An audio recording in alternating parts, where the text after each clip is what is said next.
Olá!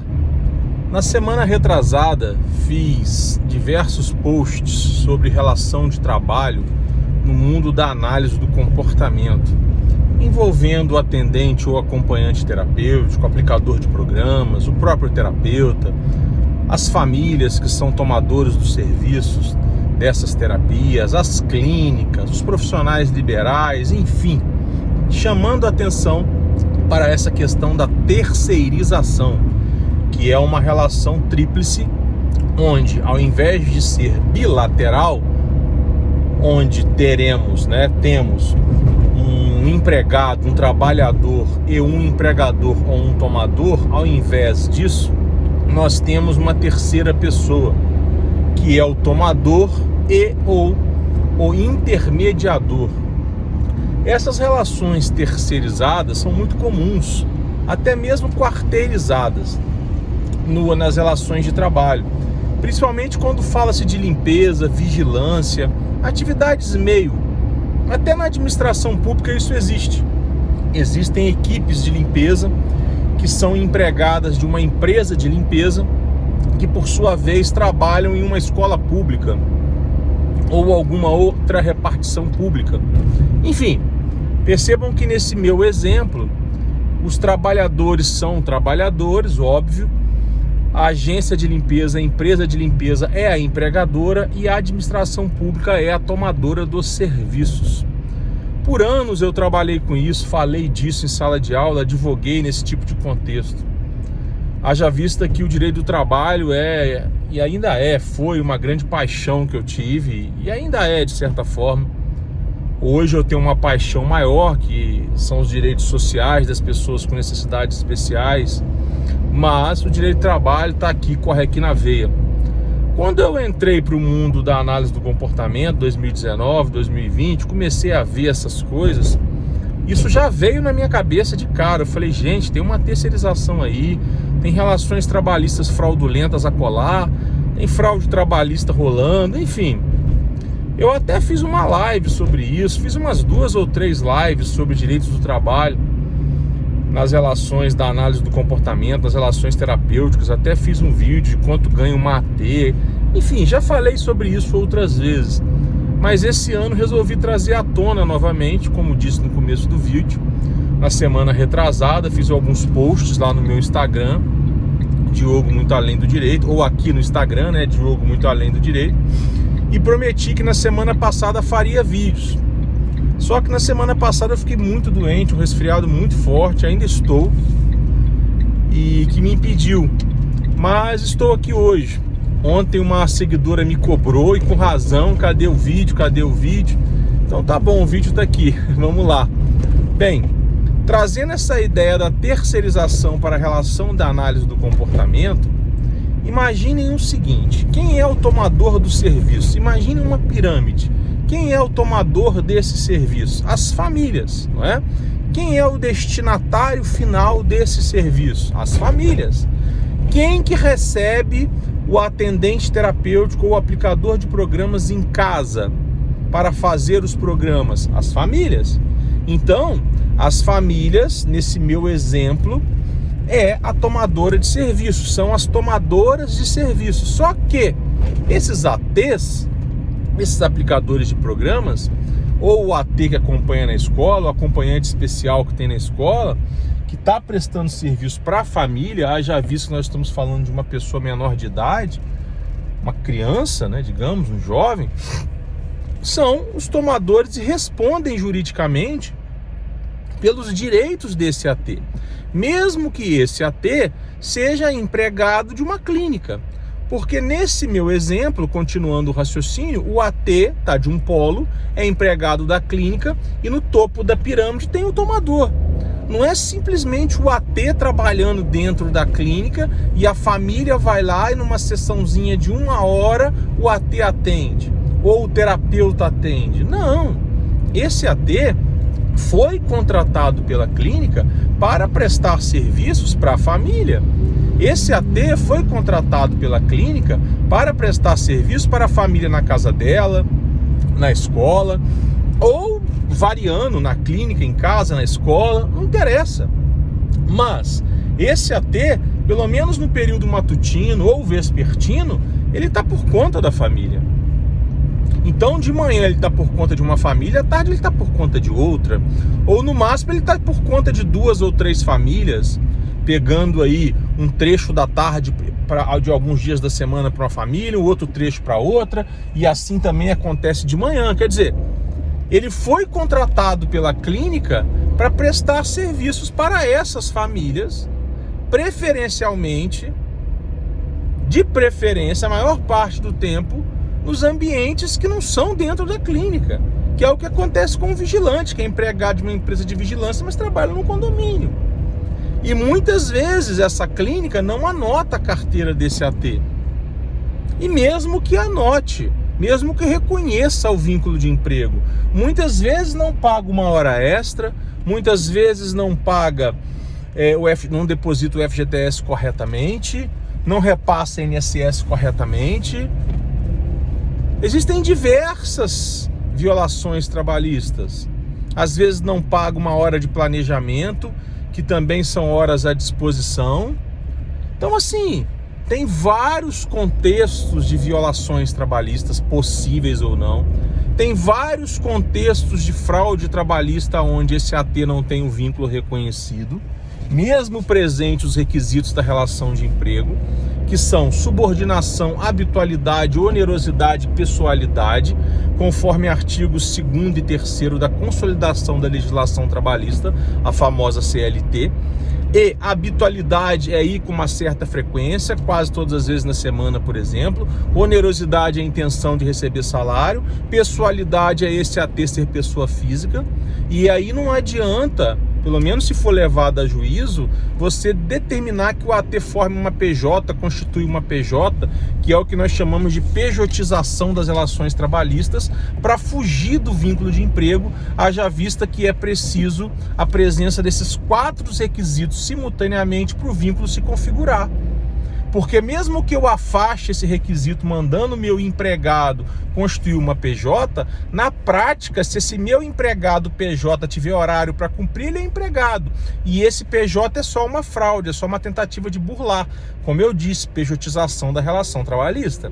Então, presente, pessoa física, mesmo encoberto de pessoa jurídica, onerosidade, intenção de receber salário, habitualidade, 3, 4 vezes na semana, durante um certo período, e subordinação, que é a subordinação jurídica, que é muito difícil separar nessas relações terapêuticas o que é subordinação jurídica e o que é subordinação técnica, não é isso? Subordinação técnica, a título de exemplo, é quando você diz, você tem que aplicar os programas assim assado. Agora, se a pessoa não aplica os programas assim assado, e você dá uma advertência, ou você dá uma suspensão, ou você dá uma punição cortando o salário, que é mais absurdo e ilegal ainda, ou você desconta, ou você chama atenção na frente, ou você cobra que ela chegue nos horários de forma veemente. Não é que você não pode cobrar dela o horário combinado que você combinou dela chegar com a família. Tudo bem, mas se ela não chegar, o que você tem que fazer? Trocar, substituir, colocar outra, dar uma advertência para ela, mas sem cortar do salário, se ela não for empregada. Agora, se ela é empregada, você pode descontar do salário pelo período atrasado, mas aí você já reconheceu o vínculo. Agora, quando você não reconhece o vínculo e ela chega atrasada, mas você quer descontar do salário, é porque ela é empregada. Então, é confusa essa ideia de subordinação jurídica e subordinação técnica. Um vídeo desse curto não é suficiente para isso. Mas, é isso, tá? Eu vou até pensar em fazer uma live sobre isso depois. Mas, enfim, a ideia é, na verdade, é muito difícil as clínicas, os profissionais, terem ATs que não são seus empregados. É muito difícil. Porque na prática o que vai acontecer é subordinação, habitualidade, onerosidade e pessoalidade.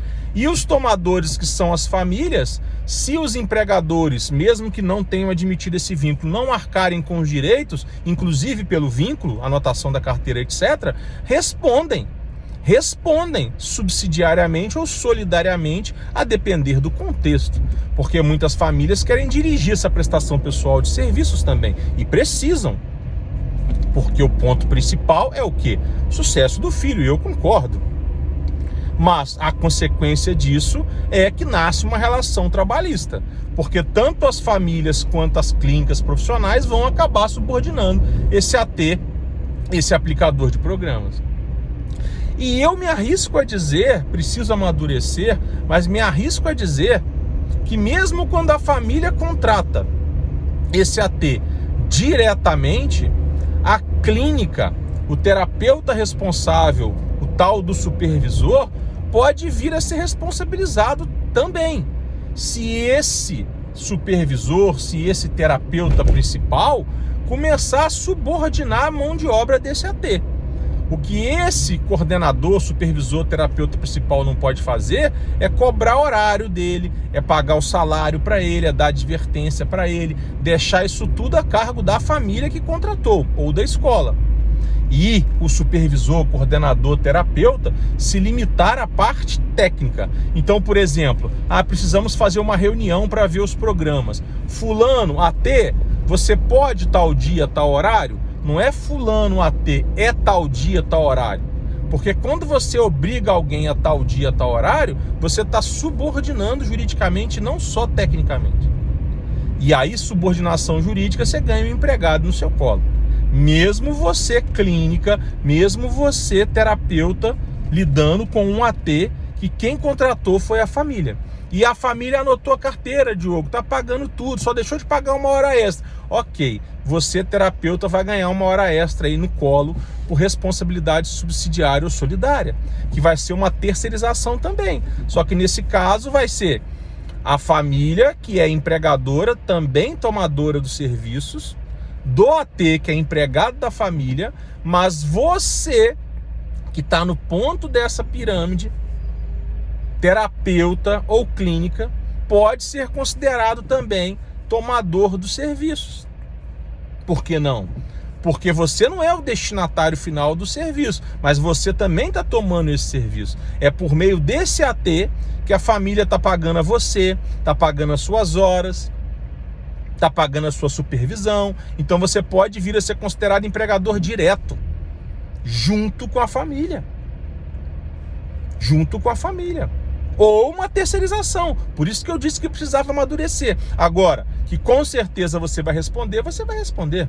E existem muitos casos ainda de clínicas, de terapeutas, que a família contrata o AT, não assina a carteira desse AT, mas quem recebe é o terapeuta e a clínica que também não anotou a carteira do AT e repassa o dinheiro para o AT. E ainda desconta do imposto de renda. Gente, tá cheio disso aí. E isso é fraude. Fraude trabalhista. Quem trabalhou não foi o AT? Se o AT não é empregado da clínica, não é empregado do supervisor, do terapeuta, o que o terapeuta tem que botar a mão no dinheiro do AT e depois repassar para o AT? É porque eu sou o dono do caso, eu sou o chefe.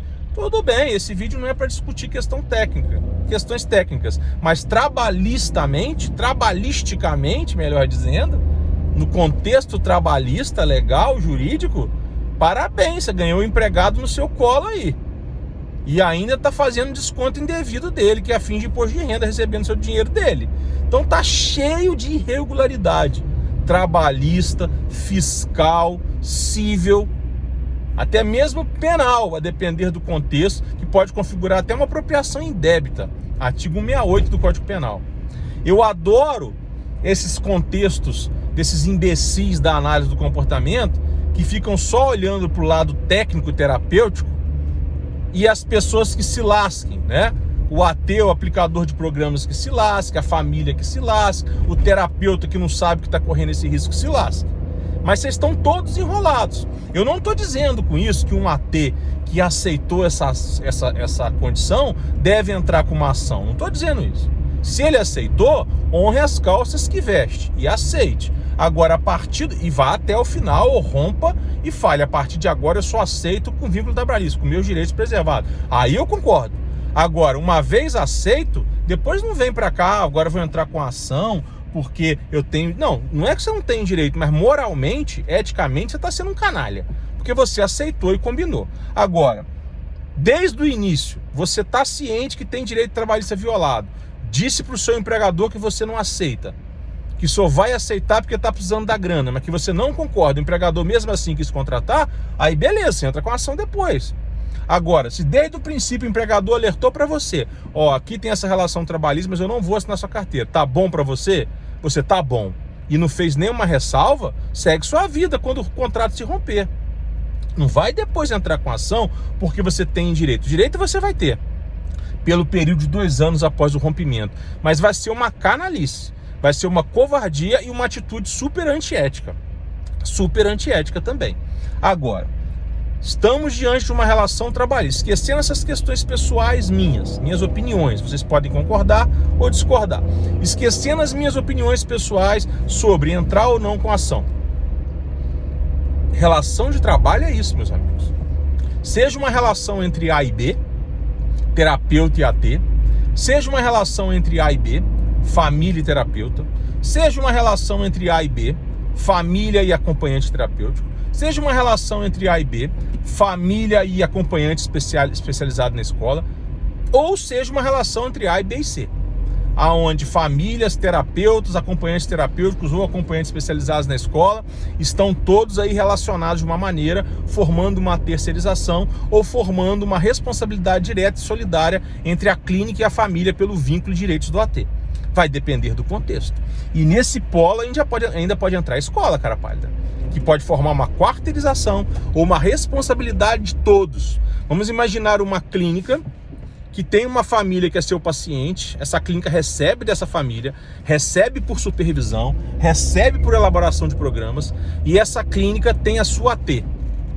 E essa AT vai na casa dessa família aplicar programas. Então a gente já tem a clínica, a família e a AT. A clínica é empregadora, a AT é empregada, a família é tomadora. A família já responde pelos direitos dessa AT, se a clínica não pagar. Aí vamos imaginar que essa clínica ainda pede para a família contratar uma acompanhante para a escola. Só que pede para a família contratar direto. Aí a família contrata direto.